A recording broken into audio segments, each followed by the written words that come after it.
आज शाम 5 बजे से मंत्रिपरिषद की बैठक हुई। इसमें कुल 22 मुद्दों पर विचार किया कर निर्णय लिया गया। इसके लिए आयोजित इस प्रेस कॉन्फ्रेंस में आप सबका स्वागत है। आज का पहला एजेंडा था ऊर्जा विभाग का जल जीवन हरियाली अभियान के तहत वित्तीय वर्ष 25-26 से 29-30 तक राज्य के सरकारी भवनों पर कुल 500 मेगावाट क्षमता के grid connected rooftop solar power plant का रेस्को मोड में अधिस्थापन एवं रेस्को डेवलपर के साथ सौर ऊर्जा संयंत्रों के उत्पादित ऊर्जा के क्रय हेतु PPA purchase power purchase agreement किए जाने की स्वीकृति दी गई। रेस्को मॉडल में जो इन्वेस्टर है वो पैसा लगाएगा और जो वो उत्पादित हो रही है ऊर्जा उसको परचेज करेंगे जो कंसर्न्ड जैसे नॉर्थ बिहार एवं साउथ बिहार के जो बिजली कंपनी है डिस्ट्रीब्यूशन वाली वो उनको परचेज करेंगी। तो इससे रिन्यूएबल एनर्जी भी हमें परचेज होगा और विद्युत विपत्रों में कमी आएगी और इसमें खर्चा भी हमारा इनिशियली नहीं लगेगा। अभी सरकारी बिल्डिंग ये जानकारी तो मैं नहीं दे पाऊंगा क्योंकि ये विभाग के विभिन्न विषयों से संबंधित है। मैं बस मंत्रिपरिषद के समक्ष जो विषय लाए गए हैं उनके बारे में ही मैं आपको अभी बता पाऊंगा। कृषि विभाग का अगला एजेंडा था जिसमें दलहन में आत्मनिर्भरता मिशन 26-27 के अंतर्गत खरीफ रबी एवं गर्मा मौसम में विभिन्न दलहनी फसलों को बढ़ावा देने हेतु 79 करोड़ 84 लाख 61 हजार 600 रुपये की योजना की स्वीकृति दी गई। कृषि विभाग का ही अगला एजेंडा था जिसमें वित्तीय वर्ष 26-27 में digital agriculture mission national e governance plan के अंतर्गत एग्री स्टैक परियोजना के अधीन फार्मर रजिस्ट्री एवं डिजिटल क्रॉप सर्वे हेतु कुल 154 करोड़ रुपये की लागत पर योजना कार्यान्वयन की स्वीकृति दी गई। चौथा एजेंडा भी कृषि विभाग का है जिसमें चतुर्थ कृषि रोडमैप के अंतर्गत खाद्यान्न फसलों एवं वाणिज्यिक फसलों को बढ़ावा देने हेतु वित्तीय वर्ष 26-27 में राष्ट्रीय खाद्य सुरक्षा एवं पोषण मिशन के तहत कुल 44 करोड़ 63 लाख 43 हजार 800 रुपये की लागत पर योजना की स्वीकृति दी गई। आज का पांचवा एजेंडा था जिसमें ग्रामीण विकास विभाग के अंतर्गत पूर्व से गठित सामाजिक अंकेक्षण सोसाइटी को जो कि महात्मा गांधी नरेगा एक्ट के तहत गठित थी उसको विकसित भारत जी राम जी योजना के अंतर्गत अंगीकृत करने और इस योजना का निष्पक्ष कारगर एवं पारदर्शी तरीके से सामाजिक अंकेक्षण कराने हेतु अधिकृत करने के प्रस्ताव पर स्वीकृति दी गई। गन्ना उद्योग विभाग का अगला एजेंडा था जिसमें बंद मोतीपुर मुजफ्फरपुर चीनी मिल की 266 एकड़ जमीन मेसर्स इंडियन पोटास लिमिटेड से वापस लेने हेतु 63 करोड़ 39 लाख 14 हजार 958 रुपये के व्यय की स्वीकृति दी गई। इस संबंध में आर्बिट्रेशन न्यायालय एवं जिला एवं सत्र न्यायालय पटना द्वारा न्यायादेश भी पारित था। अब ये राशि का भुगतान कर इतनी भूमि वापस सरकार अपने पास ले लेगी। डेयरी मत्स्य एवं पशु संसाधन विभाग का अगला एजेंडा था जिसमें राज्य में मत्स्य एवं जलीय कृषि अवसंरचना के योजनाबद्ध विकास संचालन एवं प्रबंधन हेतु कंपनीज एक्ट कंपनी अधिनियम 2013 के अंतर्गत बिहार एक्वाकल्चर इंफ्रास्ट्रक्चर एवं डेवलपमेंट कॉर्पोरेशन लिमिटेड के गठन की स्वीकृति दी गई। इससे अब विभाग को फिशरीज में योजनाओं के क्रियान्वयन में मदद मिलेगी। डेयरी मत्स्य और पशु संसाधन विभाग का ही अगला एजेंडा था जिसमें national program for dairy development के तहत पॉम्फ्रेट अंतर्गत bulk milk cooler data processor आधारित मिल्क कलेक्शन यूनिट और दूध मिलावट जांच मशीन की स्थापना के लिए भारत सरकार के 56 करोड़ 88 लाख 42 हजार रुपये के अंशदान के विरुद्ध 28,44,21,000 रुपये राज्य सरकार के अंशदान के रूप में देते हुए इनकी स्थापना की स्वीकृति दी गई। नगर विकास एवं आवास विभाग का अगला एजेंडा था, जिसमें राज्य में ग्रीनफील्ड सैटेलाइट टाउनशिप के सुनियोजित विकास एवं परियोजनाओं के कार्यान्वयन और अन्य तकनीकी सहायता के लिए centre for environmental planning and technology को नामांकन के आधार पर तकनीकी सहायता इकाई के रूप में चयन करने की स्वीकृति दी गई। यह CEPT विश्वविद्यालय अहमदाबाद में लागू है, ये कार्यरत है।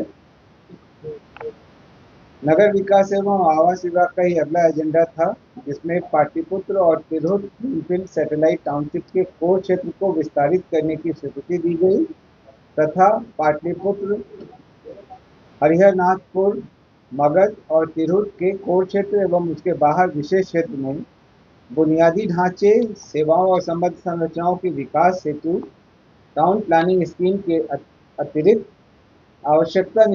आवश्यकतानुसार भूमि क्रय या भूमि अधिग्रहण करने की स्वीकृति दी गई। आवास विभाग एजेंडा था, जिसमें राज्य के 4 कॉरिडोर में रीजनल रैपिड ट्रांजिट सिस्टम के निर्माण हेतु ऑल्टरनेटिव एनालिसिस रिपोर्ट तथा विस्तृत परियोजना प्रतिवेदन तैयार करने पर होने वाले कुल अनुमानित व्यय 31,59,00,000 की स्वीकृति देते हुए नामांकन के आधार पर राष्ट्रीय राजधानी क्षेत्र परिवहन निगम NCRTC को नामित करने की स्वीकृति दी गई। 4 कॉरिडोर बता दीजिए, नाम कौन से? ये एक बार देखो, इसमें 4 का नाम तो उन्होंने बताया था। ये 4 कॉरिडोर हैं। पटना गयाजी कॉरिडोर पहला है, दूसरा है पटना एयरपोर्ट बेगूसराय कॉरिडोर, तीसरा है पटना हाजीपुर से प्रस्तावित सोनपुर एयरपोर्ट मुजफ्फरपुर कॉरिडोर और चौथा कॉरिडोर है पटना एयरपोर्ट से आरा कॉरिडोर। तो ये 4 कॉरिडोर के लिए regional rapid transit system RRTS की स्वीकृति दी गई है। अभी यह यूपी में कुछ शहरों को कनेक्ट करता है। नहीं, वो विवरण तो नहीं है अभी। तो चूंकि परियोजना प्रतिवेदन बनेगा, DPR बनेगा, जब DPR बनेगा तभी कितना किलोमीटर है नहीं है। तो इसका उद्देश्य क्या है? इसका उद्देश्य है काफी फास्ट कनेक्टिविटी उपलब्ध कराना। संभावना है कि कब तक ये तैयार हो जाएगा? ये जब DPR बनकर आएगा, DPR में इसकी फिजिबिलिटी स्टैब्लिश हो जाएगी और तब उसके आधार पर ही कहा जा सकेगा कि कितना समय लगेगा। पर एक बार DPR पहले बन जाए, ये मुझे लगता है कि उस दिशा में बहुत ही महत्वपूर्ण कदम है।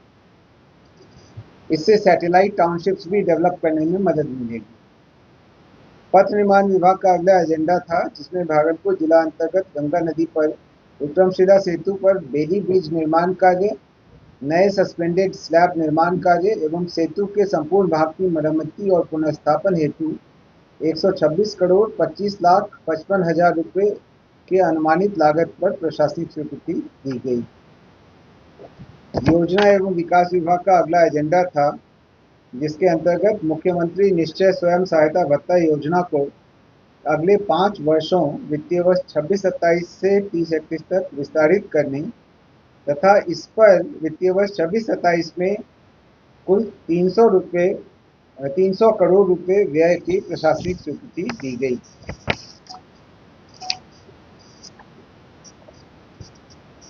विज्ञान प्रौद्योगिकी और तकनीकी शिक्षा विभाग का अगला एजेंडा था, जिसमें AICTE के मापदंड के अनुसार विभाग के अंतर्गत कुल 10 तथा राजकीय अभियंत्रण महाविद्यालय एवं बिहार अभियंत्रण विश्वविद्यालय में आवश्यक विभिन्न तकनीकी संकायों में PG MTech पाठ्यक्रमों के लिए कुल 76 शैक्षणिक पदों के सृजन की स्वीकृति दी गई, जिसमें प्राध्यापक के 9, सह प्राध्यापक के 29 और सहायक प्राध्यापक के 38 पद हैं। विज्ञान प्रौद्योगिकी और तकनीकी शिक्षा विभाग का ही अगला एजेंडा था, जिसमें राज्य के जितने इंजीनियरिंग कॉलेज हैं उनमें संचालित डिग्री के कार्यक्रम जो हैं, डिग्री अभियंत्रण कार्यक्रम हैं, उनको परिणाम आधारित बनाने और अद्यतन प्रगति के अनुरूप विकसित करने हेतु परामर्श एवं प्रशिक्षण के लिए राष्ट्रीय तकनीकी शिक्षक प्रशिक्षण एवं अनुसंधान संस्थान NITTTR भोपाल को नामित करते हुए इस पर 1,75,23,000 रुपये बिहार अभियंत्रण विश्वविद्यालय पटना द्वारा भुगतान किए जाने की स्वीकृति दी गई। निर्वाचन विभाग का अगला 2 एजेंडा था।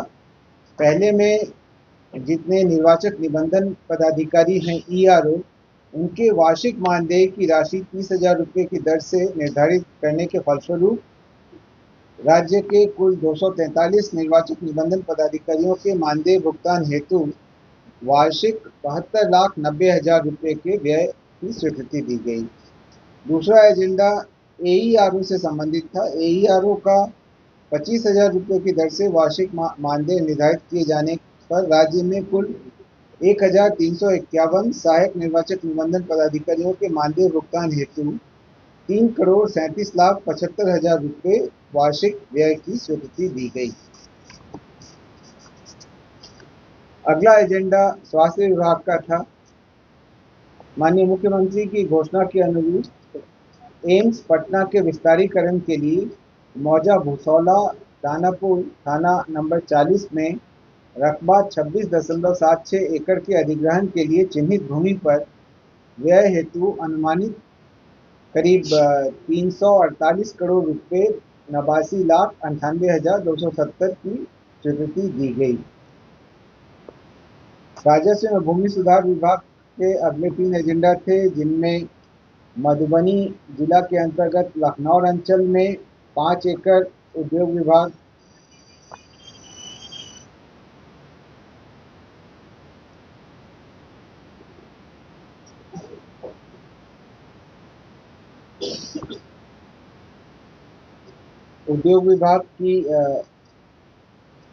के अंतर्गत आधारभूत संरचना विकास प्राधिकार को हस्तांतरित भूमि पर नए केंद्रीय विद्यालय की स्थापना हेतु केंद्रीय विद्यालय संगठन शिक्षा मंत्रालय भारत सरकार को 1 रुपये के टोकन मूल्य पर 30 वर्षों के लिए लीज नवीकरण विकल्प के साथ बंदोबस्त किए जाने की स्वीकृति दी गई। अगले एजेंडा में मुंगेर जिला अंतर्गत अंचल मुंगेर सदर के अंतर्गत 5 एकड़ भूमि जो उद्योग विभाग के आधारभूत संरचना विकास प्राधिकार को हस्तांतरित भूमि थी, उस पर केंद्रीय विद्यालय की स्थापना हेतु स्वीकृति दी गई। और तीसरे एजेंडा में मुजफ्फरपुर जिला अंतर्गत मुशहरी अंचल के अंतर्गत 5 एकड़ गौशाला की भूमि पर नए केंद्रीय विद्यालय की स्थापना हेतु स्वीकृति दी गई। इन सब में केंद्रीय विद्यालय संगठन शिक्षा मंत्रालय भारत सरकार को 1 रुपये के टोकन मूल्य पर 30 वर्षों के लिए लीज नवीकरण विकल्प के साथ बंदोबस्त की स्वीकृति दी गई।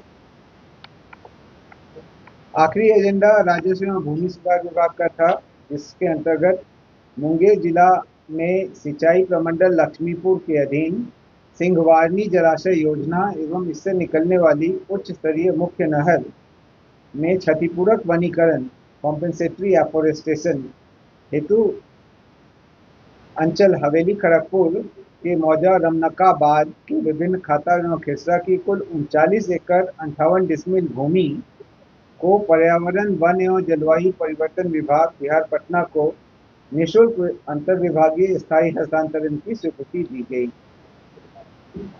आज कुल 22 मामलों पर स्वीकृति दी गई। अगर आपके कुछ प्रश्न हैं तो आप पूछ सकते हैं।